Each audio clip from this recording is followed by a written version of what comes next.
तकनीकी खराबी के कारण कुछ देर तक उड़ान नहीं भर पाया राष्ट्रपति का हेलीकॉप्टर। करीब 400 फीट उड़ान भरने के बाद वापस रनवे पर हेलीकॉप्टर को उतारना पड़ा और फिर दूसरे हेलीकॉप्टर से उड़ीसा के लिए राष्ट्रपति द्रौपदी मुर्मू रवाना हुई हैं।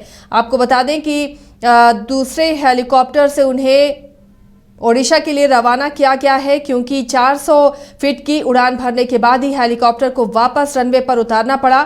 यहां सीओजे के दीक्षांत समारोह में शामिल होने के लिए राष्ट्रपति द्रौपदी मुर्मू पहुंची थी और वापस ओडिशा जा रही थी, लेकिन हेलीकॉप्टर में खराबी आने के बाद दोबारा हेलीकॉप्टर को रनवे पर उतारना पड़ा और फिर दूसरे हेलीकॉप्टर से राष्ट्रपति द्रौपदी मुर्मू रवाना हुई।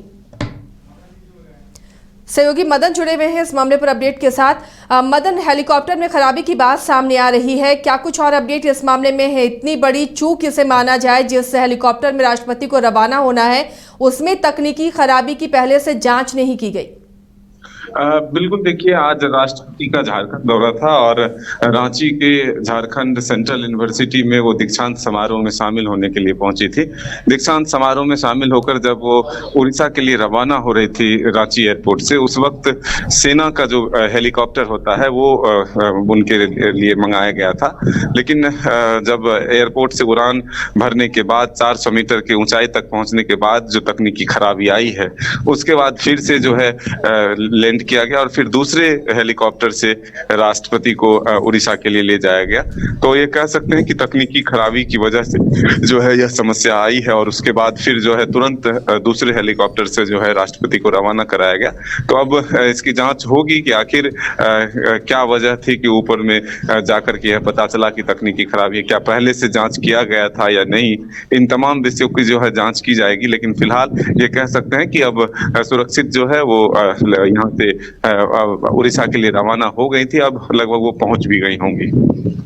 चलिए, शुक्रिया मदन इस तमाम जानकारी के लिए। तो फिलहाल दूसरे हेलीकॉप्टर से सुरक्षित रवानगी हुई राष्ट्रपति द्रौपदी मुर्मू की और वो उड़ीसा पहुंच भी गई होंगी। राष्ट्रपति हेलीकॉप्टर में मौजूद थी जो ओडिशा के लिए उड़ान भरा था, लेकिन तकनीकी खराबी आने की वजह से 400 फीट उड़ान भरने के बाद ही वापस रनवे पर उतारना पड़ा। बच्चों को दिला रही है क्वालिटी एजुकेशन, तो अब धनबाद से बाहर जाने की जरूरत नहीं, क्योंकि धनबाद में ही खुल गया है DY पाटिल इंटरनेशनल स्कूल, जहां लड़कियों से नहीं ली जाती है एडमिशन फी। साथ ही इस साल एडमिशन लेने वाले स्टूडेंट को जब तक वो स्कूल में पढ़ेंगे तब तक ट्यूशन फी में मिलेगी 20% की छूट। Quality faculty, STEM lab, big playground, bus facility यानी complete student friendly environment. DY Patil international school, Kailashpuram, near Memco मोड़, धनबाद। Admission open. 5 राज्य, 61 शहर, 150 प्रोजेक्ट और एक वास्तु विहार। नई सोच, नया घर। बनाए रखिए अपना प्यार, सेवा में है वास्तु विहार।